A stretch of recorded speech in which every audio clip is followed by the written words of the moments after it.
इसको इन्फिनिटी बोलते ना, ठीक है, बोल सकते इन्फिनिटी के नीचे थोड़ा सा एरो देना पड़ता है कि भाई इन्फिनिटी को टेंड कर रहा, इन्फिनिटी को टेंड करना बोलते हैं उसको, कि इन्फिनिटी भी बोल सकते इसका आंसर, या फिर नॉट डिफाइंड। लेकिन अभी तुम्हारे लिए मतलब नीट वालों के लिए ये चलेगा नॉट डिफाइंड, मैथ वालों के लिए अपन इधर आएंगे। तो तुम्हारे लिए क्या है यहाँ पर, नॉट डिफाइंड। अगर डिनोमिनेटर में 0 है, not defined, not defined, right, ये भी नॉट डिफाइंड और ये भी नॉट डिफाइंड, राइट। अब एक नॉर्मल सवाल आता ठीक है, नॉर्मल सवाल आता क्या भाई न्यूमरेटर में 0 है तो आंसर इज 0, डिनोमिनेटर में 0 है तो आंसर इज नॉट डिफाइंड, दोनों जगह 0 रहा तो हाँ बरोबर।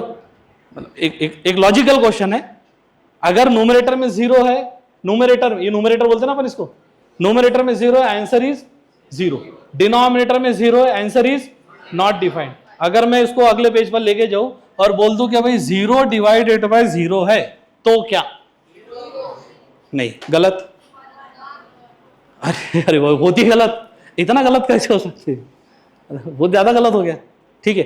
तो ये अब इतना ये नहीं है मामला, ये कैलकुलस में जाता है बहुत ज्यादा, इसको अभी के हिसाब से तुम समझ के चलो, इनडिटरमिनेट, क्या बोलेंगे इसको अपन, इनडिटरमिनेट फॉर्म। इनडिटरमिनेट फॉर्म इसका मतलब क्या होता है, डायलेमा कंडीशन। डायलेमा कंडीशन का मतलब क्या होता है कि हमको पता नहीं कि आंसर 0 आ रहा कि नॉट डिफाइंड आ रहा, इनडिटरमिनेट कंडीशन बोलते हैं उसको, कि दोनों जगह 0 है तो आंसर इज इनडिटरमिनेट। न्यूमरेटर में 0 आंसर इज 0, डिनोमिनेटर में 0 आंसर इज नॉट डिफाइंड, दोनों जगह 0 आंसर इज इनडिटरमिनेट, ठीक है। तो ये आगे जाते हैं जरा पीछे अब इस पर, ठीक है। 0 डिवाइडेड बाय, न्यूमरेटर में 0 answer is 0, 1 divided by 4, 1 divided by 4, proper fraction इतना ही है, 2 डिवाइडेड बाय 4, 1/2, 3 डिवाइडेड बाय 4, 3/4, और 4 डिवाइडेड बाय 4, 1।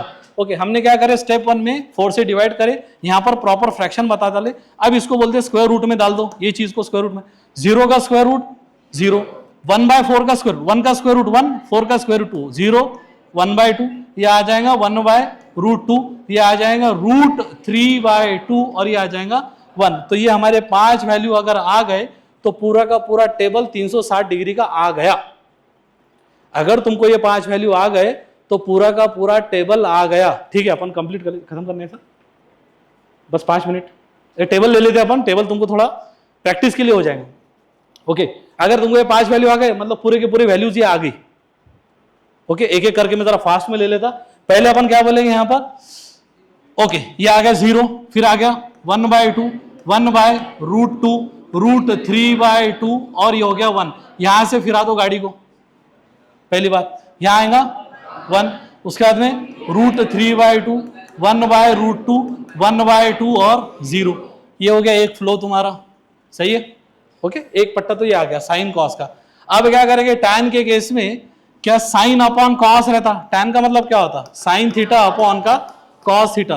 तो 0 डिवाइडेड बाय 1 0, 1/2 डिवाइडेड बाय √3/2, 2 तो गया, बचा क्या 1/√3, 1/√2 डिवाइडेड बाय 1/√2 1, √3/2 डिवाइडेड बाय 1/2, 2 गया, बचा क्या √3, 1 डिवाइडेड बाय 0 नॉट डिफाइंड, ठीक है। इसको घुमा दो गाड़ी यहां पर, यानी दूसरा पट्टा आ गया अपने पास में, ये वाला केस। तो ये आ जाएगा नॉट डिफाइंड √3, 1, 1/√3 एंड 0। थोड़ा प्रॉपरली आंसर करो इसको, 2 मिनट है, मेरे को टेबल लेना है, वो ज्यादा इंपॉर्टेंट है, ठीक है। टेबल लेना है अपने को, वो ज्यादा इंपॉर्टेंट है। एक बार टेबल खत्म हो गया, तुम थोड़ा प्रैक्टिस करो, कल अपन इसको रिकैप कर लेंगे एक बार फिर से। ओके, ये हो गया यहाँ पर। अब बात करते कोसेक की, तो कोसेक किसका रेसिप्रोकल है, साइन का। कोसेक अगर साइन का रेसिप्रोकल है तो 0 का रेसिप्रोकल मतलब 1/0, 1/0 क्या रहेगा, नॉट डिफाइंड, 1/0 क्या रहेगा, नॉट डिफाइंड।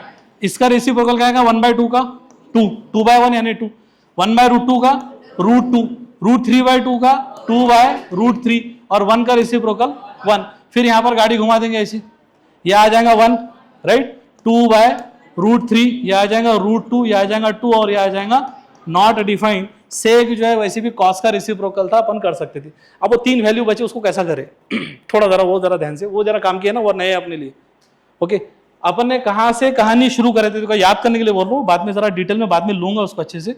अपन ने कहानी कहां से शुरू करे थे, 0 से, तो कहानी कहां पर खत्म होंगी, 0 पर। अरे 0 पर, 0 से शुरू हुई 0 पर खत्म होगी, इतना समझ गए, 0 से शुरू हुई 0 पर खत्म, ठीक है।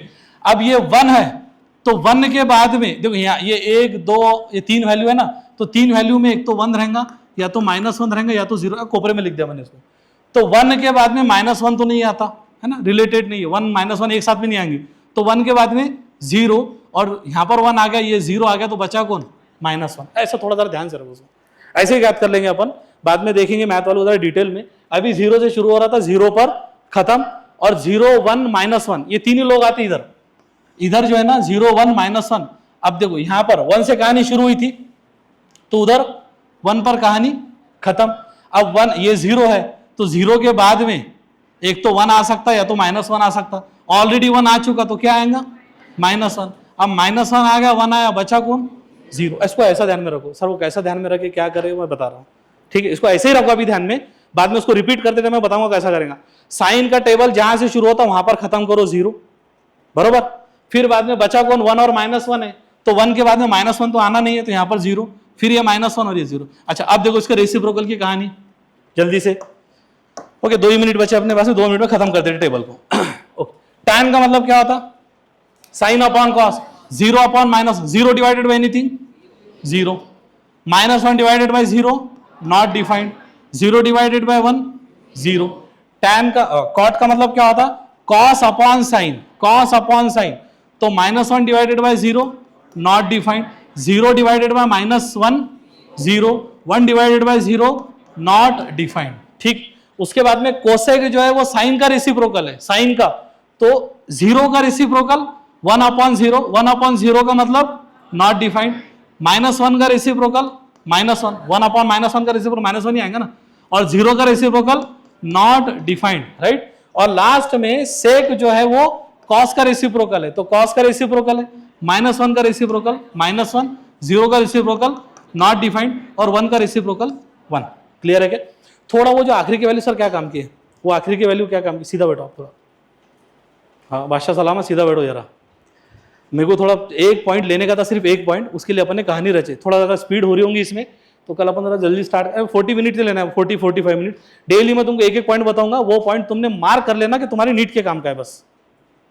15 दिन मोटा मोटा 20-22 पॉइंट है अपने पास में, जो ऐसे है कि जो तुम्हारे हैं, तो एक उसमें से ये आ गया, ये थोड़ा नया था, क्लियर। लेकिन इसके लिए बैकअप के लिए तुम्हारा क्लियर हो गया क्या थोड़ा ये? ओके, हो सके तो 1 बार 2 बार 3 बार 4 बार 5 बार थोड़ा खुद से एक बार तुमने इसको लिख कर लाना।